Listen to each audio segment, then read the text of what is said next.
Hello అండి, అందరికీ నమస్తే. ఈరోజు రెసిపీ వచ్చేసి కొబ్బరి మామిడికాయ పచ్చడి అండి. చాలా సింపుల్, రైస్లోకి చాలా బాగుంటుంది, చాలా టేస్టీగా ఉంటుంది. మీరందరూ ఒకసారి ట్రై చేసి ఎలా ఉందో నాకు చెప్పగలరు. ఎందుకంటే నేను కొత్త రెసిపీస్ వెరైటీగా చేస్తున్నాను, మీ అందరికీ నచ్చే ఉంటున్నాయి అనుకుంటున్నాను. ఓకేనా ఫ్రెండ్స్, మీరు పచ్చి కొబ్బరిని ఒక చిప్ప తీసుకోండి, అంటే 2 కప్పుల పచ్చి కొబ్బరి తురిమి వేసుకోండి ఇందులో. లేదంటే మిక్సీలో చక్కగా గ్రైండ్ అవుతాయి అంటే ముక్కలైనా కట్ చేసుకోవచ్చు అండి. మీరు పచ్చి మామిడికాయని ఒక సగం ముక్కని పుల్లగా ఉన్నది తీసుకొని ఒక చిన్న కప్పు తీసుకోండి. 2 కప్పుల కొబ్బరి తురుముకి ఒక చిన్న కప్పు పచ్చి మామిడికాయ ముక్కలు తీసుకోండి.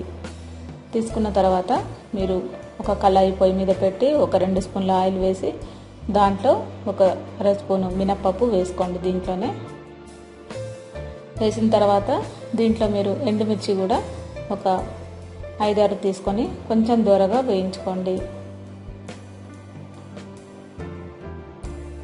ఇది కొంచెం వేగిన తర్వాత ఆవాలు ఒక 1/2 స్పూన్ వేసుకోండి దీంట్లోనే. అలాగే మెంతులు కూడా ఒక 1/2 స్పూన్ వేసుకోండి, మంచి ఫ్లేవర్ ఉంటుంది దీంట్లోకి. అలాగే ఒక 1/2 స్పూన్ జీలకర్రవి కూడా వేసుకోండి దీంట్లోనే. ఇవన్నీ కొద్దిగా ఫ్రై అయిన తర్వాత దీంట్లో మీరు పచ్చిమిర్చి ఒక 7-8 తీసుకొని కడిగేసి కట్ చేసి వేసేసుకోండి దీంట్లోనే. ఇవన్నీ కూడా దూరగా ఫ్రై అవ్వాలండి. ఇలా ఫ్రై అయిన తర్వాత చివర్లో మీరు కొంచెం పసుపు వేసుకోండి కలర్ కోసం. అలాగే చివర్లో మీరు కొద్దిగా ఇంగువ కూడా వేసేసుకోండి, మంచి ఫ్లేవర్ ఉంటుందండి ఇంగువ వల్ల కూడా. ఒక 1/2 స్పూను ఇంగువ వేసుకుంటే సరిపోతుంది. ఇవన్నీ కూడా కొంచెం చల్లారనివ్వండి స్టవ్ బంద్ చేసిన తర్వాత.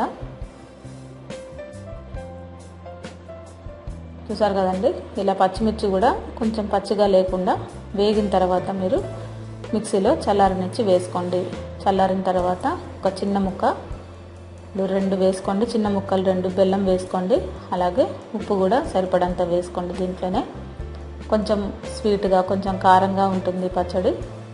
అలాగే మీరు పచ్చగా మిక్సీ పట్టిన తర్వాత దీంట్లో తురిమి పెట్టుకున్న ఈ కొబ్బరిని కూడా, పచ్చి కొబ్బరిని కూడా దీంట్లోనే వేసేసుకోండి.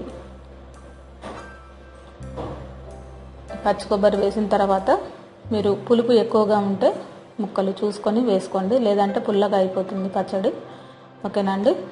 ఇలా పచ్చి మామిడికాయ ముక్కలు వేసిన తర్వాత ఇలా మెత్తగా మిక్సీ పట్టేసుకొని మీరు ఒక సపరేట్ బౌల్లోకి తీసుకొని వేడి రైస్లోకి తినడమేనండి. చాలా బాగుంటుంది పచ్చడి. ఒకసారి మీరు ఈ విధంగా ట్రై చేసి చూడండి.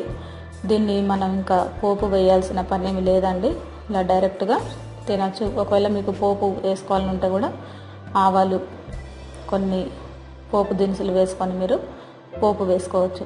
ఓకేనా ఫ్రెండ్స్, మీ అందరికీ ఈ కొబ్బరి మామిడికాయ పచ్చడి నచ్చినట్లయితే లైక్ చేయండి, షేర్ చేయండి, సబ్స్క్రైబ్ చేయండి. చాలా రుచిగా ఉంటుందండి. ఒక్కసారి మీరు ఈ విధంగా ట్రై చేసి చూడండి. ఓకేనా ఫ్రెండ్స్, అందరికీ థ్యాంక్ యూ అండి.